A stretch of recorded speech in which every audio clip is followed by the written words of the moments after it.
Полицискиот час во текот на неделата трае од 19 до 5 часот наутро следниот ден. Забраната за движење е вметната како превенција од заштита и ширење на вирусот COVID-19. Генералната констатација е дека граѓаните во нашата држава ги почитуваат мерките за ограничување на движењето.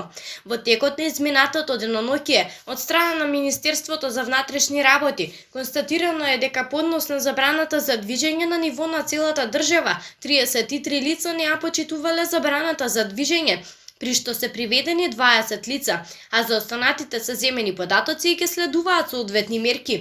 На територијата на државата, според евидентираните податоци, на 10 лица им се издадени решенија за изолација, а 72 лица потпишале изјави за самоизолација. Во државен карантин се спроведени 7 лица. Министерот за внатрешни работи исто така го честиташе и Светскиот ден на медицинските сестри. Денес е Светски ден на медицинските сестри. Во 1820 година е родена англиската медицинска сестра Флоренс Најтингел, втемелувач на професијата на медицинските сестри, чиј роденден се одбележува како Светски ден на медицинските сестри. Министерот Наќа Чулев додаде дека тие пак заедно со останатиот медицински кадар се во првите редови во борбата против коронавирусот, борба која сигурен сум дека сите заеднички и обединети ќе ја добиеме.